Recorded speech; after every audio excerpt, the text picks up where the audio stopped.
మీలాంటి ఒక IAS officer మీరు రిజ్వీ గారు ఇద్దరి మధ్య నలగలేక చాలా ఇబ్బందికర పరిస్థితుల్లో ఆయన రాజీనామా చేసి బయటకు వచ్చారు. నిజంగా అసలు అట్లాంటి రాజకీయ వాతావరణంలో వాళ్ళ మీద అంత ఒత్తిడి ఉంటుందా? అలాంటివి ఏమన్నా మీరు బయట పెట్టగలరా? పత్రికలో వచ్చిన వార్తల ప్రకారం ఈఆర్ఎస్ తీసుకునే హక్కు ఉద్యోగికి ఉన్నది.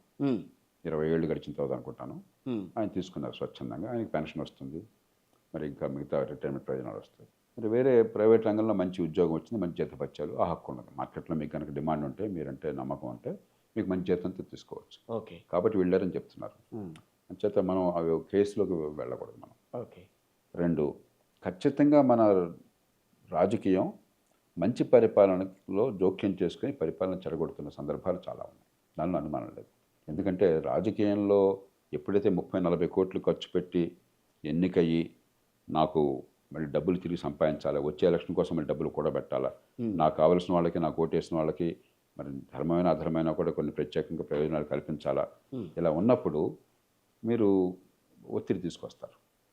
కాబట్టి మంచి నిజాయితీపరమైన అధికారులకి ఇప్పుడు కొత్తగా ఇది చాలా కాలం నుంచి సమస్య ఉన్నది. కానీ మంచి అధికారులు, సమర్థమైన అధికారులు పారదర్శకత ద్వారాను, ఈ పార్టీ ఆ పార్టీ తేడా లేకుండా నిరంతరం ఒకే పద్ధతి పాటించడం వలన, గతంలో వారికి ఉన్నటువంటి ప్రజల్లో ఉన్నటువంటి మంచి పేరు వలన వాళ్ళు తట్టుకోగలుగుతున్నారు చాలా మేరకు.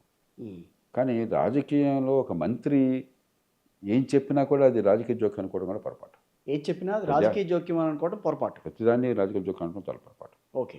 ప్రభుత్వం అంటే ఎవరు? మంత్రి. ఎందుకని? మంత్రిని మాత్రమే మనం ఎన్నుకున్నాం, అంతే. లేకపోతే మనం ఎన్నుకున్న చట్టసభ నుంచి మంత్రి గారు వచ్చాడు. అవును. కాబట్టి ప్రజాప్రభుత్వం, ప్రజాస్వామ్య ప్రభుత్వం ఎన్నికైన వాళ్ళ ప్రభుత్వం. అవును. అధికార యంత్రాంగం ఎన్నికైన వాళ్ళ ప్రభుత్వం ఇచ్చిన ఆదేశాలని, చట్టబద్ధమైన ఆదేశాలని, విధానాలని సమర్థంగా, నిర్వర్తించాలి, నిష్పాక్షికంగా అమలు చేయాలి. అంతే తప్ప నిర్ణయాధికారం ప్రభుత్వానికి. కానీ ఇక్కడ రాజకీయ ఒత్తిళ్లు ఉంటున్నాయి కదా అనే బాధ. అందుకనే ఇప్పుడు ఏది రాజకీయ ఒత్తిడి, ఇప్పుడు రాజకీయ ఒత్తిడి చెప్పనగలం మనం? మీరు కనుక ప్రభుత్వ విధానాన్ని ఉల్లంఘించి, చట్టాన్ని ఉల్లంఘించి అక్రమంగా చేయమంటే రాజకీయ ఒత్తిడి అవుతుంది. అవును, అంతే కదా. 2, ప్రభుత్వ విధానాన్ని అమలు చేసేటప్పుడు పక్షపాతంతో వ్యవహరించండి, మావాడికి ఒక రకంగా ఇంకో రకంగా చూడండి అని చెప్పంటే రాజకీయ ఒత్తిడి అవుతుంది. చట్టం అందరికీ సమానంగా వర్తించాలి కాబట్టి ఒకసారి విధానం రూపొందించాక అందరికీ అంతే. ఈ కులం కాబట్టి వాడికి ఆపేయి, వాడు మా పార్టీ వాడు కాబట్టి వాడికి ఆపేసేయి, వాడు మావాడు కాబట్టి వాడికి ఇచ్చేసేయి అని చెప్పంటే అది చట్టవిరుద్ధం అవుతుంది. ఓకే. అది ఒత్తిడి అవుతుంది. ఓకే. కానీ చట్టబద్ధంగా ఒక ఆదేశం ఇస్తే అది ఒత్తిడి కాదు. అంచేత ఆ కేసుని బట్టి మనం చెప్పాలి, కానీ తెలియకుండా ప్రతి కేసు ఒత్తిడి అనకూడదు.